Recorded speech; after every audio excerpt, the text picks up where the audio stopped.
لیکن یہ ہے کہ غلاف پھٹا اور اندر سے خیر برآمد ہو گئے۔ تیسرے اس کے برعکس اب بیان کر رہا ہوں، کچھ لوگ ہوتے ہیں جن میں ملمے کی نیکی ہوتی ہے، وہ فیاض بھی ہیں، بہادر اور شجاع بھی ہیں، یا یہ کہ بڑے صلح کن قسم کے لوگ ہیں، ان میں مفاہمت اور مصالحت کا مادہ ہے، بھائی جھگڑو نہیں، صلح کرو، یہ چیزیں موجود ہیں۔ اور یہ چاروں چیزیں جو میں نے گنوائی ہیں، چاہے وہ سخاوت ہو، چاہے شجاعت ہو، چاہے صلح کن طبیعت ہو، چاہے باہمی مصالحت اور مفاہمت کا مادہ، چاروں چیزیں اچھی ہیں، لیکن یہ اوپر کی بات ہے، اندر ان کے الد الخصام جس کو کہا ہے سورہ بقرہ میں، بڑی سخت جھگڑالو طبائع جو ہے وہ چھپی ہوتی ہیں، اور اس کی دونوں بنیادیں ہو سکتی ہیں۔ سب سے بڑی بنیاد تو تکبر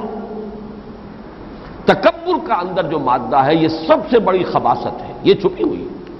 وہ شجاعت کا معاملہ بھی تکبر کی وجہ سے ہو رہا ہے، سخاوت بھی تکبر کے لیے ہو رہی ہے کہ میری سخاوت کے ڈنکے بج جائیں، مفاہمت کا معاملہ بھی اس لیے ہو رہا ہے کہ کوئی دوسرا جو ہے ان تکون امۃ ہی اربع من امۃ، کہ کوئی ایک گروہ جو ہے ہم سے آگے نہ نکل جائے، ہماری سیادت اور قیادت جو ہے کہیں اسے کوئی خطرہ لاحق نہ ہو جائے۔ چنانچہ پہلی بات جو میں نے کہی ہے سخاوت اور شجاعت، لیکن اندر تکبر، یہ ہے ابو جہل۔ اور نمبر دو جس میں مصالحت، صلح کن مزاج اور مفاہمت کا مادہ، یہ تھا ولید ابن مغیرہ۔ یہ دونوں شخصیتیں چونکہ ہمارے اس آخری حصے میں، یہ جو آخری گروپ ہے، اس میں ان شخصیتوں کا ذکر بار بار آیا ہے۔ ابو جہل کا تذکرہ تو پچھلی صورت میں آ ہی چکا ہے، سورہ علق میں، سورہ مدثر میں، اور سورہ نون میں ولید بن مغیرہ کا تذکرہ آ چکا ہے۔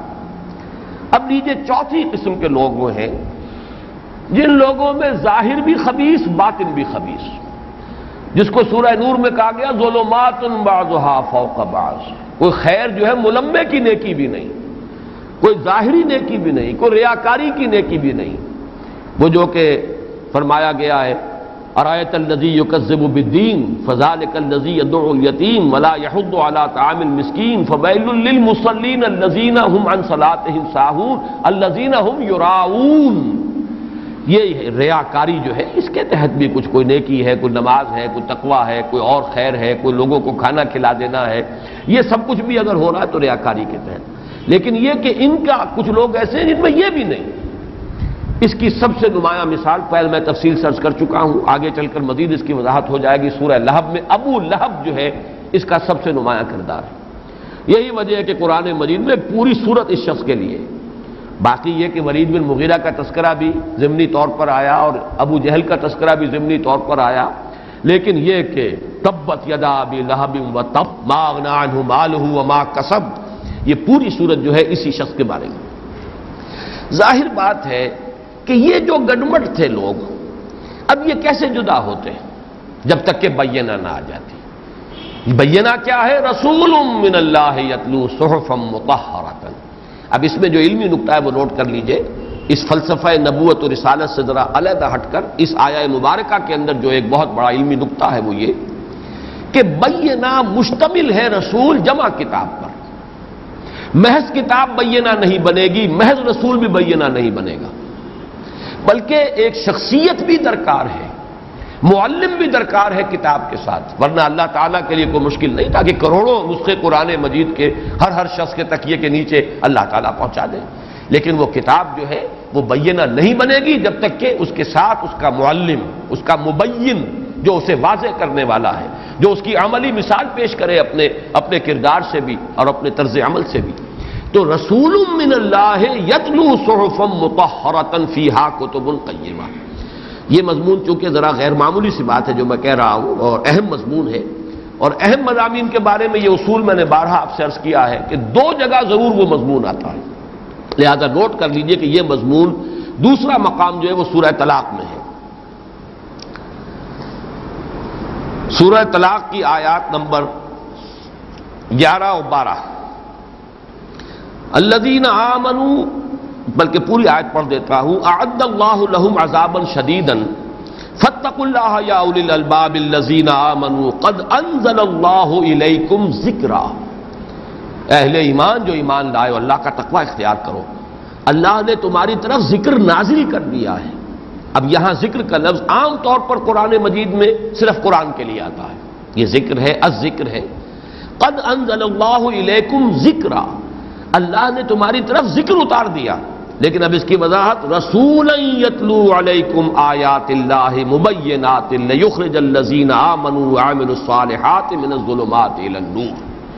یہ ذکر بھی در حقیقت مشتمل ہے اللہ کا رسول، رسولا یتلو علیکم آیات اللہ مبینات، وہ رسول بہت ہی صاحب منزلت، یہ جو تفخیم کے لیے نکرہ آیا ہے دونوں مقامات پر، رسولاً یہ تعظیم اور تفخیم کے لیے، نکرہ جو ہے تفخیم اور تعظیم کے لیے بھی آتا ہے، رسولا من اللہ یتلو صحفا مطہرۃ فیہا کتب قیمہ، رسولا یتلو علیکم آیات اللہ مبینات، وہ رسول، وہ بہت بلند مرتبے والے رسول جو تمہیں تلاوت کر رہے ہیں، تم پر سنا رہے ہیں تمہیں اللہ کی آیات جو بہت روشن کر دینے والی ہیں حقائق کو، مبینات واضح کر دینے والی، لِيُخْرِجَ الَّذِينَ آمَنُوا وَعَمِلُوا الصَّالِحَاتِ مِنَ الظُّلُمَاتِ إِلَى النُّورِ، تاکہ وہ نکالے ان کو جو ایمان لائیں اور نیک عمل کرے اندھیروں سے روشنی کی طرف۔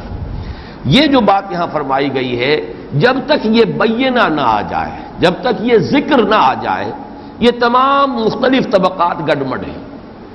ابو جہل بہت ہی وہ جیسا کہ قول میں نے سنایا ہے آپ کو کئی مرتبہ، اس نے یہ کہا کہ انہوں نے بنو ہاشم نے کھانے کھلائے، ہم نے ان سے بڑھ کر کھلائے، انہوں نے لوگوں کی خدمتیں کی، ہم نے ان سے بڑھ کر کی، لہذا ہمارا اور ان کا ایک مقابلہ جاری تھا۔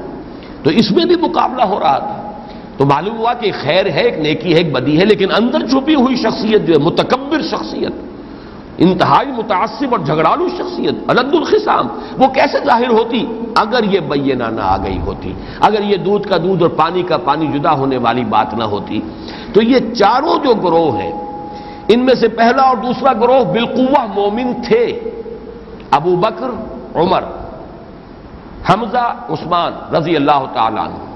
ابو بکر و عثمان کو بریکٹ کیجئے صدیقین، حمزہ اور عمر کو بریکٹ کیجئے شہداء، یہ بالقوہ مومن تھے، لیکن یہ کہ ان کا ایمان ظاہر ہونے میں پہلے دو تو فوراً ایمان لے آئے، لیکن یہ کہ بقیہ دو کو تو وقت لگا، اور وہ جو انٹینسٹی ہے اس نور کی جب بڑھی ہے اور جب وہ حجابات زائل ہوئے ہیں، تب ان کے اندر کا ایمان وہ بالقوہ ایمان بالفعل ایمان بن گیا، اور پھر کس شان کے ساتھ ظاہر ہوا ہے وہ ہم سب کو معلوم ہے۔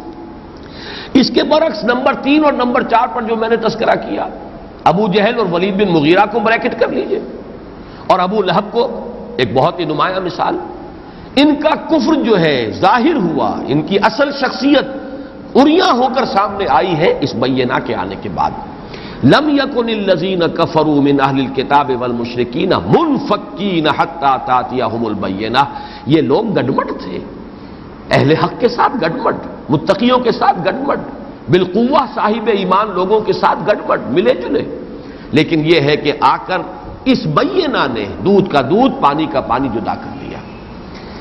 اب اس میں ایک 5ویں کیٹیگری کا اضافہ کیجئے، کچھ لوگوں کے باطن میں تو تکبر یا حب الشہوات من النساء والبنین والقناطیر المقنطرۃ من الذهب والفضہ، یہ سورہ آل عمران کی ان الفاظ کو ذہن میں رکھیے، اس کا غلبہ ہوتا ہے، لیکن یہ کہ وہ کسی وقتی مصلحت سے یا وقتی اور سطحی تحریک پر ایمان لے آتے ہیں، اندر تکبر ہے، اندر حب الشہوات، دولت کی محبت، اقتدار کی محبت، دنیا کے اندر وجاہت کی محبت، یہ کوٹ کوٹ کر بھری ہوئی ہے۔ لیکن یہاں میں نے پھر 2 احتمالات بیان کیے ہیں، یا تو وقتی سی تحریک ہوئی، بات اچھی لگی، ہاں بات صحیح کہہ رہے ہیں، ایمان لے آئے، اندر چھپا ہوا ہے تکبر، اندر چھپا ہوا ہے حب الشہوات کا غلبہ، یا یہ کہ مصلحتاً کہ اب اس وقت تو اس کے سوا کوئی چارہ نہیں ہے، مجبوری ہے، ایمان لے آؤ، جیسے کہ عبداللہ ابن ابی کا معاملہ ہے۔ عبداللہ ابن ابی واقعہ یہ ہے کہ اس کے بارے میں یہ بات بالکل واضح ہے کہ یہ مصلحتاً ایمان لایا، اس لیے کہ اسے بادشاہ بنانے کا فیصلہ کیا جا چکا تھا، اس کے لیے سونے کا تاج تیار ہو چکا تھا، لیکن یہ کہ اس کے سارے خواب پریشان ہو گئے، اس لیے کہ حضور صلی اللہ علیہ وسلم ہجرت فرما کر مدینہ تشریف لے آئے، اب بے تاج بادشاہ آ گیا صلی اللہ علیہ وسلم، اب کسی تاجدار کے لیے گنجائش نہیں رہی، لیکن اس کے لیے کوئی امکان نہیں تھا، اوس اور خزرج دونوں کے بڑے بڑے لوگ ایمان لا چکے ہیں، اب کیا کریں، لہذا ایمان لے آئے۔ آئندہ کسی وقت کے لیے منتظر کہ اب کوئی اور موقع لگے تو میں پھر کچھ اپنی کوئی چال چلوں. لیکن کچھ لوگ ایسے بھی ہوتے ہیں طبیعت کے کمزور، وقتی سی تحریک سے انہوں نے قبول تو کر لیا ایمان، لیکن جان بھی پیاری ہے، مال بھی پیارا ہے، یا اپنا ذاتی اقتدار اور وجاہت جو ہے وہ بھی پیاری ہے، ایثار اور قربانی کے لیے تیار نہیں ہے. یہ وہ لوگ ہیں کہ جن کے لیے پہلی جو 4 میں نے شخصیتیں بیان کی ہیں ان کو تو رسول من اللہ یتلو صحفا مطہرۃ فیہا کتب قیمہ، محض اس بینہ کی آمد سے ان کو علیحدہ کر دیا گیا. یہ علیحدہ ہو گئے، وہ علیحدہ ہو گئے. یہ اہل ایمان ہے، محمد الرسول اللہ صلی اللہ علیہ وسلم پر ایمان لانے والے. یہ مخالفین اور معاندین ہیں جو کفر پر اڑ گئے. لیکن یہ جو ایمان لے آئے ان میں جو یہ 5ویں کیٹیگری موجود تھی، اس کے لیے پھر اللہ تعالیٰ نے ابتلا، امتحان، آزمائش، اس کا سلسلہ جاری کیا. اور یہ بات سورہ آل عمران میں، سورہ عنکبوت میں، ہمارے منتخب نصاب میں بڑی تفصیل کے ساتھ، وضاحت کے ساتھ آ چکی. ابتلاءات کیوں آئیں؟ امتحانات کیوں آئے؟ اگر یہ آزمائشیں نہ آتی، اگر یہ ماریں نہ پڑتی، اگر یہ تکلیفیں نہ اٹھانی پڑتی تو کیسے پتا چلتا ہوز ہو کون کیا ہے؟ کون وقتی سی تحریک سے ایمان لے آیا تھا، حقیقت میں ایمان اس کے دل میں جاگزی نہیں ہوا؟ کون مصلحت وقت کے تحت ایمان لے آیا تھا، حقیقتاً ایمان نہیں لایا؟ کون وہ ہے کہ جو ایمان پر جازم ہے، قائم ہے، مستقیم ہے، اس کے اوپر جمع ہوا ہے، استقامت رکھتا ہے؟ یہ کیسے ظاہر ہوتا؟ یہ ہے اصل فلسفہ جس کے لیے اب میں قرآن مجید کی کچھ آیات آپ کو پڑھ کر سنا رہا ہوں. انفکاک اول، یہ میرا عنوان ہے. انفکاک اول، پہلا انفکاک، پہلا جدا ہونا کیا ہے؟ جو بالقوہ کافر تھے ان کا کفر ظاہر ہو جائے، بالفعل کافر ہو جائے. جو بالقوہ مومن اور متقی تھے ان کا تقوی اور ایمان ظاہر ہو جائے، نکھر کر آ جائے کہ یہ ہے اہل تقوی، اہل صلاح، اہل ایمان. اس کے لیے دیکھیے سب سے اہم آیات سورہ انفال کی ہیں. لِيَهْلِكَ مَنْ هَلَكَ عَنْ بَيِّنَةٍ وَيَحْيَىٰ مَنْ حَيَّ عَنْ بَيِّنَةٍ. اب یہاں لفظ بینہ بھی خاص طور پر آیا ہے. اس سورہ مبارکہ کی تفسیر کے لیے سب سے زیادہ قریبی آیت سورہ انفال کی آیت نمبر 42 ہے. تاکہ جو ہلاک ہونا ہے، جسے ہلاک ہونا ہے، وہ ہلاک ہو بینہ آنے کے بعد، اور جسے زندہ رہنا ہے وہ زندہ رہے بینہ کے ساتھ. یعنی بینہ اس لیے آتی ہے کہ جو ہلاک ہو رہا ہے ثابت ہو جائے کہ یہ ہلاک ہونے کا مستحق تھا، اور جو جی رہا ہے، جسے حیات باطنی ملی ہے، جسے حیات روحانی ملی ہے، جو اس حیات سے سرفراز کیا گیا ہے، ثابت ہو جائے کہ اس کا مستحق تھا. اگر یہ بات نہ ہو، یہ چھانٹی نہ ہو تو معاملہ گڑبڑ رہے گا. لِيَهْلِكَ مَنْ هَلَكَ عَنْ بَيِّنَةٍ وَيَحْيَىٰ مَنْ حَيَّ عَنْ بَيِّنَةٍ. اسی لیے سورہ انفال ہی کی آیت نمبر 8 میں فرمایا لِيُحِقَّ الْحَقَّ وَيُبْطِلَ الْبَاطِلَ. اللہ تعالیٰ کی سنت یہ ہے کہ وہ حق کا حق ہونا ظاہر کر دے، ثابت کر دے، باطل کا باطل ہونا ثابت ہو جائے. معلوم ہو جائے کہ ابو جہل میں یہ سخاوت جو تھی یہ ملمے کی سخاوت تھی، یہ حقیقی سخاوت نہیں تھی. معلوم ہو جائے کہ عمر کے دل کے اوپر اگر کوئی غلاف تھا تو یہ سطحی سا غلاف تھا، یہ غلاف گہرا نہیں تھا، دبیز نہیں تھا. کلا بل ران علی قلوبہم کے مصداق نہیں تھا، یہ زنگ گہرا نہیں تھا، بلکہ غلاف جو باریک تھا. کیسے ثابت ہوتا؟ حق کا حق ہونا واضح ہو جائے، باطل کا باطل ہونا واضح ہو جائے. اب دیکھیے یہاں پھر نوٹ کر لیجئے وہ بات حضور کی جو میں نے بارہا آپ کو سنائی ہے. حضور نے نظر بظاہر ان دونوں کو برابر رکھا ہے اور دونوں کو پیش کیا کہ پروردگار عمرو بن ہشام اور عمر بن الخطاب میں سے ایک کو تو میری جھولی میں ڈال ہی دے. اس لیے کہ سخاوت اور شجاعت یہ عمرو بن ہشام یعنی ابو جہل میں بھی تھی، سخاوت اور شجاعت عمر کے اندر بھی تھی، عمر بن الخطاب میں تھی. اس اعتبار سے حضور نے ان دونوں کو پیش کیا. لیکن باطنی اعتبار سے ابو جہل تکبر کا مجسمہ، اس کے اندر تکبر، اور دوسری طرف عمر رضی اللہ تعالی عنہ ان کے اندر خیر تھا، صلاح تھی، ان کے اندر بھلائی تھی جو چھپی ہوئی تھی. ایک غلاف اوپر آیا ہوا تھا، اور وہ غلاف بھی اگر تھا تو عصبیت، تقلید آبا، غیر شعوری اندھی تقلید، اس کے سوا اور کوئی غلاف نہیں تھا. ذرا سا ایک جذباتی لمحہ آیا ہے، وہ غلاف پھٹ گیا، اور پھر اندر سے جو شخصیت برآمد ہوئی ہے. کہا جا سکتا ہے کہ حضرت مسیح نے جو فرمایا تھا کتنے ہی ہوں گے جو بعد میں آئیں گے لیکن وہ پہلے آنے والوں سے آگے نکل جائیں گے. عمر فاروق اور حضرت حمزہ رضی اللہ تعالیٰ عنہما کا ایمان جو ہے وہ کس طریقے سے وہ جو فقراء تھے اور غلام تھے، غلاموں کے طبقے میں سے ایمان لانے والے، ان کے لیے کس قدر تقویت کا ذریعہ بنا ان دونوں کا ایمان۔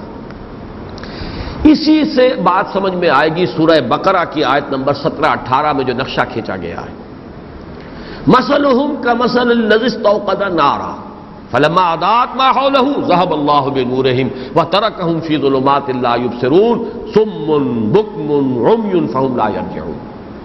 گڑبڑ تھے لوگ، ان میں وہ لوگ بھی تھے کہ جو اندر ان کے کفر تھا، لیکن یہ کہ آنکھیں کھلی ہوئی تھی، بظاہر دیکھنے والے تھے، لیکن محمد الرسول اللہ صلی اللہ علیہ وسلم کے ذریعے سے نور وحی سے اللہ نے ماحول کو منور کیا اور ان کے اندر کی خباثت ان پر غالب آئی۔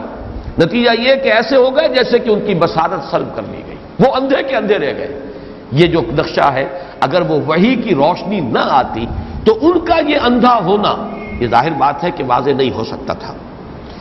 اسی سے متعلق ہے آیت سورہ نساء کی آیت نمبر 165۔ یہ مقام بہت اہم ہے، جس میں کہ ایک بڑا گلدستہ آیا ہے، جیسے اس مرتبہ کے ندا کے سرورق پر انبیاء کرام کے ناموں کا ایک گلدستہ ہے، شجرہ نسب۔ اسی طریقے سے بعض مقامات قرآن مجید کے ہیں جن میں انبیاء کے ناموں کے گلدستے ہیں۔ ایسا ہی ایک گلدستہ جو ہے وہ سورہ نساء میں بھی آیا، 6 پارے کے آغاز میں۔ بہت سے نبیوں کا ذکر کر کے فرمایا رسلا مبشرین ومنذرین لئلا یکون للناس علی اللہ حجۃ بعد الرسل وکان اللہ عزیزا حکیما۔ ان رسولوں کو ہم نے بھیجا مبشر اور نذیر بنا کر، منذر بنا کر۔ معلوم یہ ہوا کہ رسول کسی کو ہدایت دے نہیں سکتا، جیسے شیطان سے کہہ دیا گیا تھا ان عبادی لیس لک علیہم سلطان، تمہیں کوئی اختیار میرے بندوں پر نہیں ہے، تم راستہ دکھاؤ، ورغلاؤ، بدی کو خوشنما کر کے دکھاؤ، لیکن یہ کہ میرے بندوں پر تمہارا اختیار کوئی نہیں ہے، جو خود اپنی مرضی سے قبول کرے تمہاری دعوت کو، جدھر چاہو اس کو لے جاؤ، جس کھائی میں چاہو لے جا کے پٹک دو۔ اسی طرح رسول انک لا تہدی من احببت ولکن اللہ یہدی من یشاء، اے نبی آپ کو بھی یہ اختیار حاصل نہیں جسے چاہے ہدایت دے دے، یہ تو اللہ ہدایت دیتا ہے جس کو چاہتا ہے۔ اور ظاہر بات ہے کہ اس میں اللہ تعالیٰ کی یہ ہدایت جو ہے، اس کا اصول یہ ہے کہ انسان خود طالب حق ہو تو اللہ ہدایت دیتا ہے۔